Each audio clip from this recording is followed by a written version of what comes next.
राजनंद गांव के जंगल में बबलू अपनी पत्नी पीलू के साथ रहता था। बबलू बहुत ही नेक दिल ईमानदार कबूतर था और पीलू बहुत धार्मिक थी। वो देवी दुर्गा जी की भक्ति करती थी और हर साल 2 बार नवरात्रि का उपवास रखती थी। गरीब होने के बावजूद वो कभी भी किसी चीज के लिए माता से प्रार्थना नहीं करती थी। बबलू से जाबाज और कालू उधार में फल खरीदते थे और फिर उसको कभी भी पैसे वापस नहीं करते थे, इसलिए उसे बहुत नुकसान होता था। जाबाज और कालू बहुत बड़े गुंडे थे। उनके डर के कारण वो पैसे वापस भी नहीं मांग पाता था। इस वजह से वो दुखी हो जाता था और माता रानी से कृपा करने को कहता था। ऐसे ही एक दिन बबलू परेशान बैठा था। तब पीलू उसके पास आके बोलती है, ये लीजिए प्रसाद, कल से नवरात्रि शुरू होने वाली है और अब आपके पास पैसे कमाने का अच्छा मौका है, तो फिर आप इस तरह से परेशान क्यों है? तो बबलू कहता है, तुम तो जानती ही हो पीलू कि मुझे आज तक कितना नुकसान हुआ है। मुझे तो यही समझ में नहीं आता कि मेरा इतना नुकसान क्यों होता है।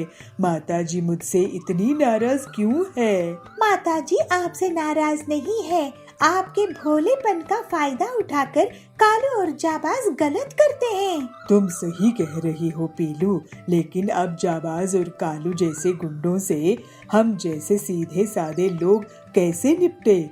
चलो हम शहर चले जाते हैं। तो पीलू कहती है, नहीं जी, शहर नहीं जाएंगे। माता रानी हमारी मुश्किल जरूर दूर कर देगी, आप कोशिश तो कीजिए।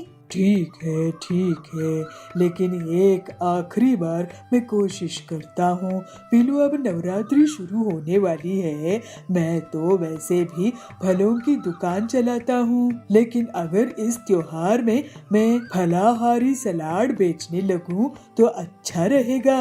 ये तो सच में बहुत अच्छा आइडिया है, लेकिन इस बार आप उन बदमाशों को उधार नहीं दोगे।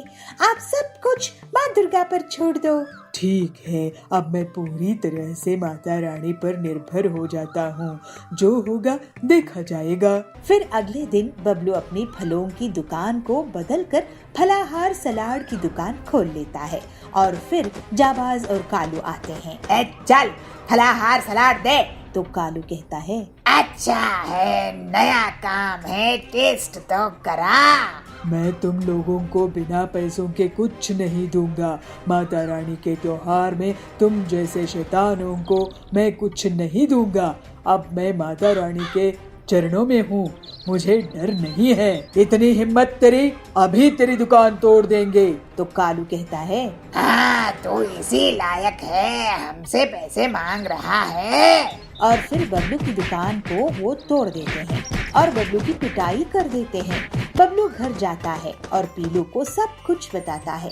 पीलू दुर्गा जी के सामने बैठकर प्रार्थना करती है, माता रानी आप ही हमें अब इन दुष्टों से बचा सकती है, आप दया करें, नहीं तो हमें ऐसा अत्याचार सहने की शक्ति दीजिए। आखिर हम कब तक डर के रहेंगे? तभी वहाँ पर माता रानी प्रकट होती है। बेटी तू रो मत, मैं हूँ ना, तुम जैसे सीधे साधे भोले भाले भक्तों को मैं कभी भी कष्ट में नहीं देख सकती हूँ। हे माँ, आप सच में आ गई, आपकी बहुत दया है। कल तुम दुकान खोलना, मैं तुम्हारी रक्षा करूँगी। ऐसा कहकर दुर्गा जी वहाँ से अंतर ध्यान हो जाती है। माता रानी की लीला अपरंपार है पीलू। अगले दिन बबलू दुकान खोलता है और जाबाज और कालू फिर से आ जाते हैं। अब तो तेरी हड्डियाँ तोड़कर रख देंगे।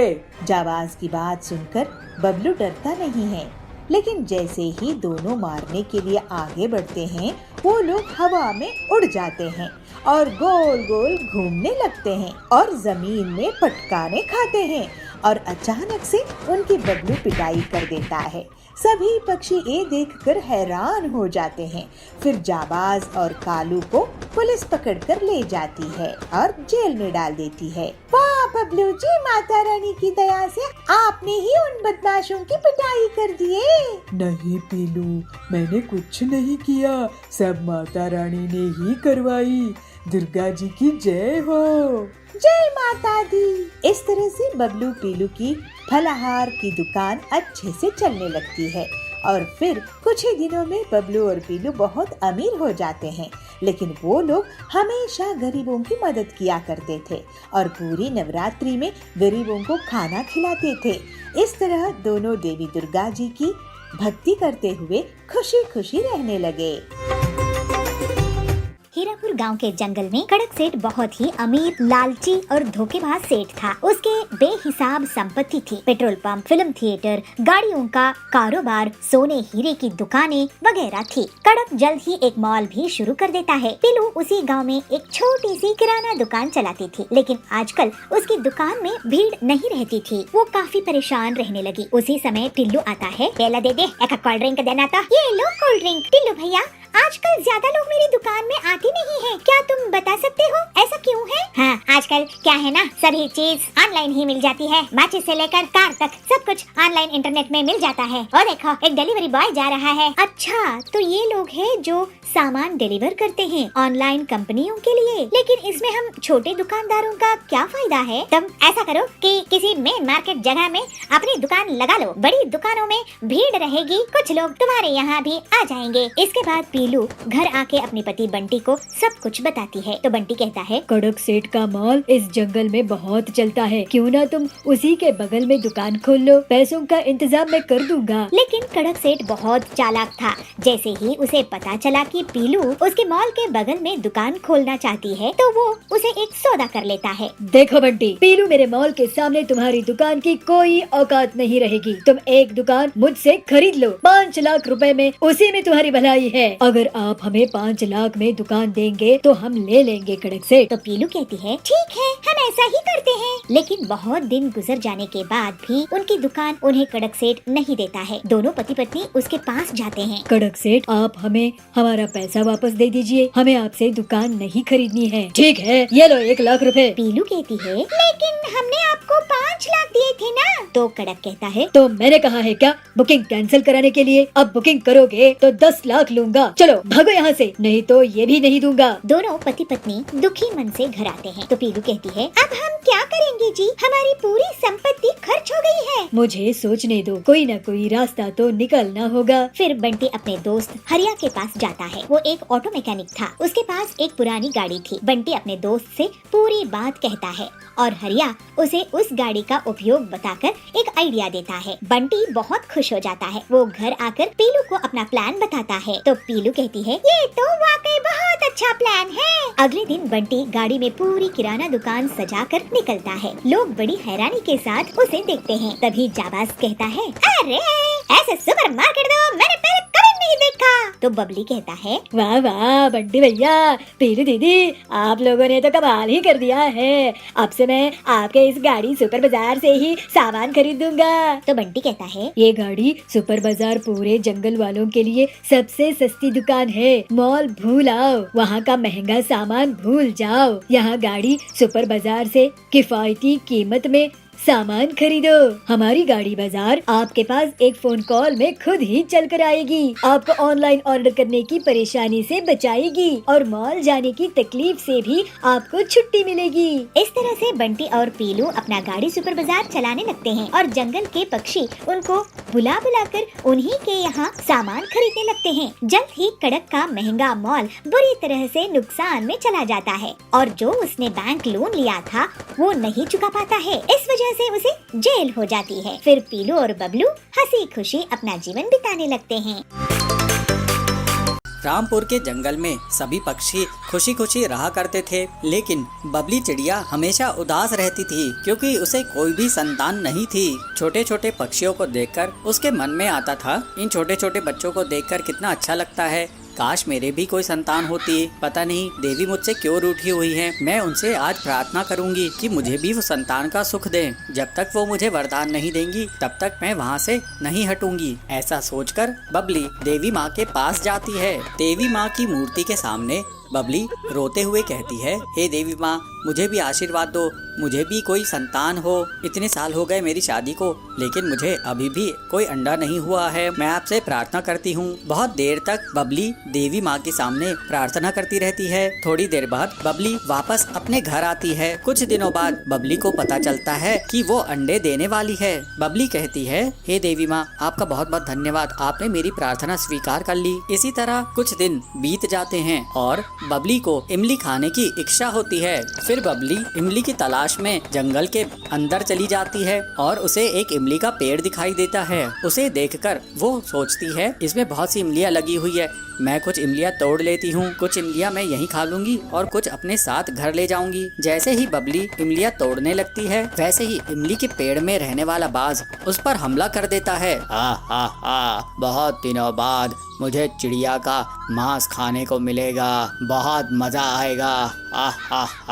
बबली उससे गिड़गिड़ाते हुए कहती है, मुझे छोड़ दो, मैंने तुम्हारा क्या बिगाड़ा है, मैं तो माँ बनने वाली हूँ। अच्छा ठीक है, जब तू माँ बन जाएगी उसके बाद मैं तुझे अपना शिकार बनाऊंगा, क्योंकि मैं किसी भी गर्भवती को अपना शिकार नहीं बनाता हूँ। बाज बबली को उठाकर एक गुफा में बंद कर देता है। बबली वहाँ पर रोने लगती है। जंगल में आने के पहले मैंने तो किसी को बताई भी नहीं, सभी लोग मेरी तलाश कर रहे होंगे। अब मेरे साथ साथ मेरा होने वाला बच्चा भी खतरे में पड़ गया है। दूसरी तरफ नदी के किनारे बबली चिड़िया के नहीं मिलने के कारण चारों तरफ हड़कंप मच जाता है। दोस्तों, लगता है बबली चिड़िया किसी मुसीबत में फंस गई है। हमें जंगल में जाकर देखना चाहिए, वो बहुत देर से किसी को दिखाई नहीं दी है। पीलू चिड़िया कहती है, हरिया काका, बबली दीदी देवी माँ की बहुत बड़ी भक्त थी, हम पहले देवी माँ से आशीर्वाद लेते हैं, फिर उन्हें ढूंढने जाते हैं। ऐसा सोचकर पीलू और हरिया काका पहले देवी माँ से आशीर्वाद लेने के लिए जाते हैं। हे देवी माँ, हमें आशीर्वाद दीजिए, हम बबली दीदी को ढूंढ निकाले। फिर पीलू और हरिया काका जंगल की ओर जाते हैं। थोड़ी ही देर बाद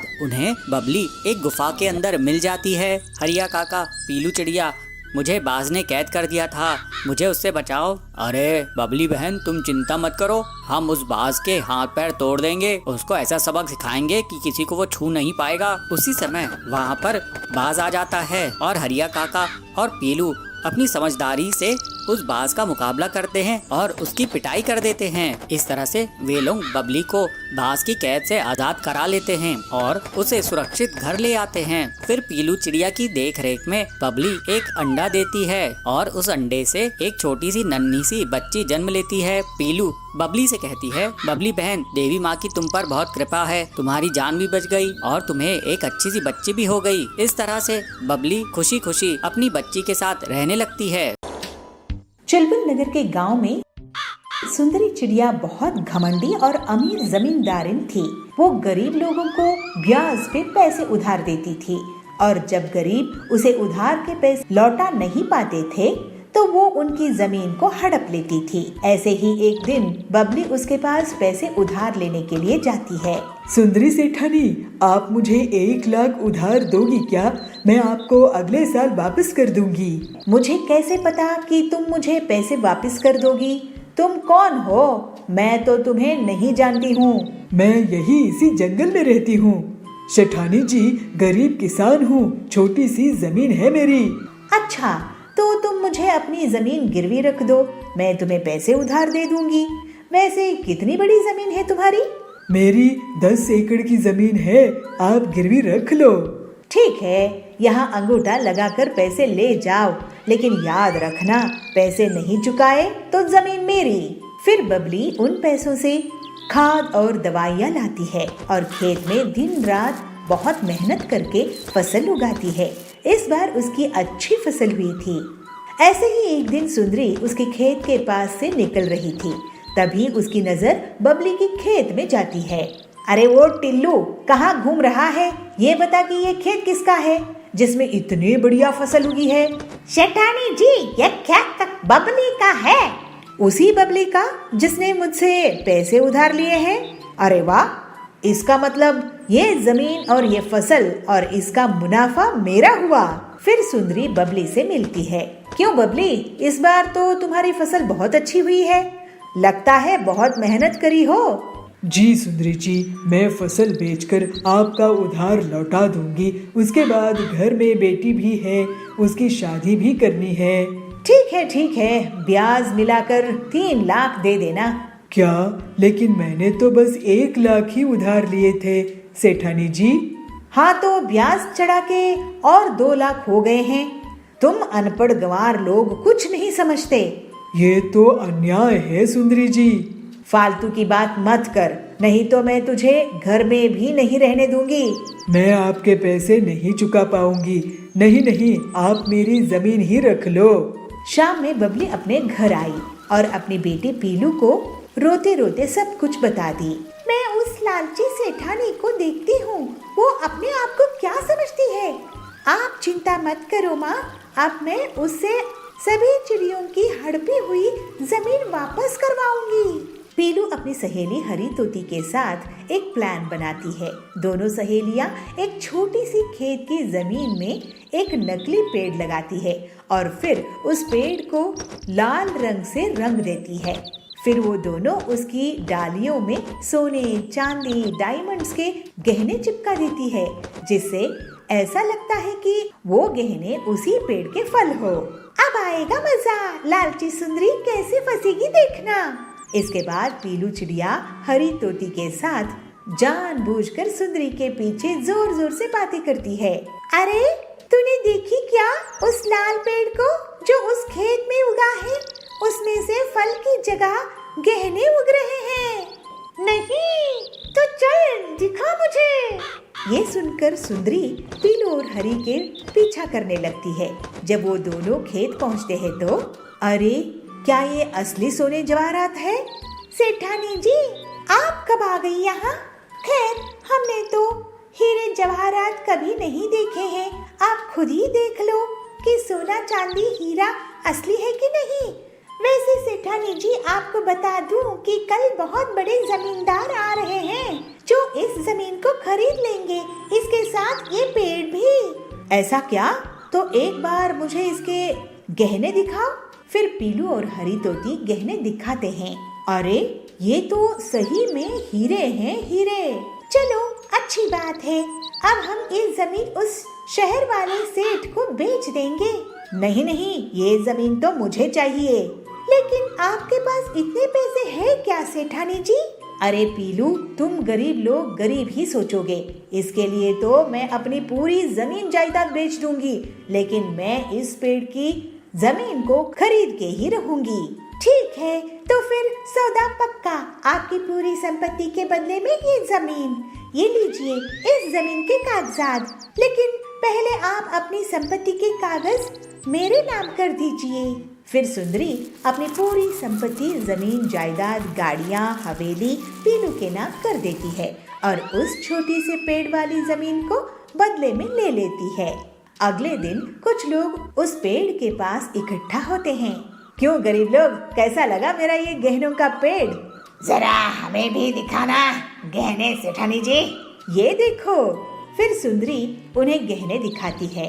तभी टिल्लू के बगल में खड़े हुए पक्षी के हाथ से उस हार में पानी गिर जाता है और उसका सुनहरा रंग मिट जाता है। अरे ये क्या, पीलू मुझे लूट ली, बर्बाद कर दी। ये तो नकली लोहे की चेन है जिस पर सोने का नकली रंग लगा हुआ था।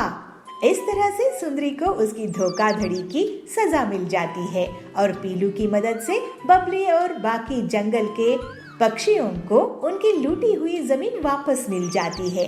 फिर सब खुशी खुशी रहने लगते हैं। रामपुर नाम के गांव में 2 भाई बहन अपने मम्मी पापा के साथ रहते थे। चिंटू और पिंकी को स्कूल जाना बिल्कुल भी पसंद नहीं था, इसलिए वो बहाने बनाकर स्कूल जाने से बचा करते थे। पिंकी, मेरा होमवर्क नहीं हुआ है और कल मुझे स्कूल भी नहीं जाना, बताना क्या करें। चिंटू, होमवर्क तो मैंने भी नहीं किया। ऐसा करते हैं, तबीयत खराब होने का बहाना बना लेते हैं। ऐसा करेंगे तो मम्मी हमें स्कूल नहीं भेजेगी। दोनों आज रात ही तय कर लेते हैं कि कल वो तबीयत खराब होने का बहाना बनाएंगे। अगले दिन उनकी मम्मी के पास आती है। अरे बच्चों, स्कूल नहीं जाना क्या? चलो उठो और जल्दी से तैयार हो जाओ। नहीं मम्मी, मैं स्कूल नहीं जा पाऊंगी, मेरे पेट में बहुत तेज दर्द है। तुम चिंटू, तुम तो जाओ। मम्मी, मेरे पेट में भी दर्द है। ऐसा क्या खा लिया तुम लोगों ने जो इतना दर्द हो रहा है? ये तुम बहाना तो नहीं बना रहे? सच सच बताओ। नहीं मम्मी, सच बोल रहे हैं। तभी चिंटू के पापा अंदर आते हैं। सोनो, अरे भाग्यवान, जब उनकी तबीयत सही नहीं है तो रहने दो ना, क्यों जिद कर रही हो? बच्चों, लो तुम ये दवाई खा लो, तो तुम्हारे पेट दर्द को आराम मिलेगा। बच्चे सोने की दी हुई वो पेट दर्द की दवाई खा लेते हैं, पर कुछ घंटों बाद दोनों को तेज दर्द होने लगता है। चिंटू, पेट में बहुत तेज दर्द हो रहा है, कुछ तो करो ना, सहन नहीं हो रहा है, दर्द तो मुझे भी बहुत है, रुक मैं कुछ करता हूँ। चिंटू अपने पापा के कमरे में जाता है, कुछ दवाई देखने लगता है। तभी उसे एक पीली रंग की दवाई दिखाई देती है। वो उसे छुपाकर अपने साथ ले आता है और पिंकी को देता है और खुद भी एक गोली खा लेता है। पिंकी, मैंने पापा के मुंह से एक बार सुना था कि जब ज्यादा पेट दर्द हो जाए तो ये गोली सब ठीक कर देती है, तो देखना हम कुछ ही देर में ठीक हो जाएंगे। हाँ भाई, सच में मेरा बहुत दर्द हो रहा है भाई, सहन नहीं हो रहा है, कुछ करो, पता नहीं क्या खा लिया है। ऐसे ही 5 घंटे और बीत जाते हैं, पर उन दोनों का दर्द कम होने की बजाय और बढ़ जाता है और दोनों दर्द से रोने लगते हैं। भाई, बहुत दर्द हो रहा है। पिंकी, उस दवाई से कुछ भी नहीं हुआ, उल्टा दर्द और बढ़ गए हैं। मुझे भी नहीं पता भाई, आप कुछ करो ना, मेरे बहुत दर्द हो रहा है। पिंकी, मुझे ऐसा लगता है कि कहीं हमने दवाई खाकर गलती तो नहीं कर दी। तभी उनकी माँ उनके सामने आती है। गलती तो करी है तुमने, चलो अब सच सच बताओ, क्या छिपा रहे हो तुम दोनों? नहीं तो मुझे और तरीके भी आते हैं पता करने के, तुम अपनी माँ को सब सच सच बता दो। दोनों अपनी माँ को सब सच सच बता देते हैं। बच्चों, बिना दर्द के दवाई खाओगे तो यही होगा ना, झूठ बोलने की सजा है तुम्हारी। अब बताओ, आगे से कभी झूठ बोलोगे? नहीं मम्मी, नहीं, कभी नहीं। इस झूठ के कारण हम दोनों परेशान हो गए हैं। हम आपसे वादा करते हैं आपसे फिर कभी झूठ नहीं बोलेंगे, पर प्लीज ये दर्द सही करवा दो ना, बहुत दर्द हो रहा है। ठीक है, मैं भी डॉक्टर को बुलाती हूँ, वो तुम्हें दवाई देंगे जिसे खाकर तुम ठीक हो जाओगे। रुको, अभी डॉक्टर को फोन करती हूँ। चुनमुन डॉक्टर को बुलाती है। डॉक्टर उन दोनों को देखकर उन्हें कुछ दवाई देते हैं, जिसे खाकर वो दोनों एकदम ठीक हो जाते हैं। पर आज उन्हें ये सीख भी मिल जाती है कि झूठ बोलने से क्या क्या हो सकता है, और वो आगे से कभी ना झूठ बोलने की कसम खाते हैं।